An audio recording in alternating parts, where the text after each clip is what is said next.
List the main features of Euro common markets. இதில் எத்தனை சிறப்பம்சங்கள் இருக்குது அப்படின்னு கேட்டிருக்காங்க.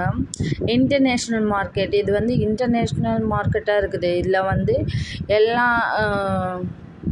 எல்லா கண்ட்ரிஸுடைய கரன்சிஸும் அக்செப்ட் பண்ணிக்கிறாங்க, டெபாசிட்டும் பண்ணிக்கலாம், அதில் க்ரெடிட்டும் வாங்கிக்கலாம், அவங்க கொடுக்குறாங்க.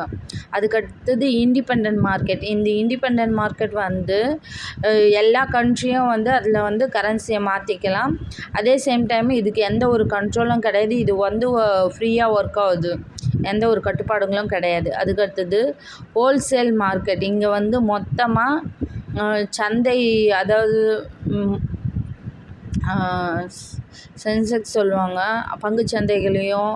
அதுக்கு அடுத்தது பார்த்திங்கன்னா கரன்சிஸும் அக்செப்ட் பண்ணிக்கிறாங்க, வாங்கிக்கிறாங்க, அதை விற்றும் கொடுக்குறாங்க அப்படின்னு சொல்கிறாங்க. அதுக்கு அடுத்தது காம்படிட்டிவ் மார்க்கெட். இது ஒரு போட்டி நிறைந்த ஒரு சந்தையாக இருக்குது. இதில் இன்ட்ரெஸ்ட் ரேட் அவங்களுடைய கரன்சிக்கு ஏற்ற மாதிரி சேஞ்ச் பண்ணி அந்த பேங்க்ஸ்லேருந்து அவங்க கரன்சியாக வாங்கிக்கலாம் அப்படின்றாங்க.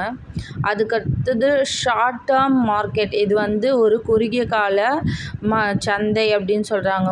அதாவது எப்படின்னா, அந்த கரன்சிஸை அவங்கக்கிட்ட சேஞ்ச் பண்ணுறதா இருந்தாலும் சரி, இல்லை அவங்களுக்கு பேங்க்கில் பே பண்ணுறதா இருந்தாலும் சரி, அது மாதிரி இருக்கும்போது யூஸ்வலி இவங்க அக்செப்ட் பண்ணிக்கிறாங்க.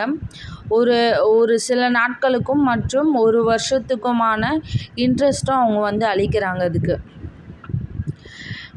Inter bank market. இது ஒரு தரகரான சந்தை மார்க்கெட்டுன்னு சொல்லலாம். இங்கே கரன்சிஸை எக்ஸ்சேஞ்ச் பண்ணிக்கலாம். அதே சேம் டைமு அது டாலர்ஸாகவும் இருக்கலாம், ருப்பீஸும் இருக்கலாம். அது யூரோ கரன்சியாக மாற்றி அவங்க கொடுக்கறதுக்கு ஒரு இடைப்பட்ட பேங்க் சந்தையாக இது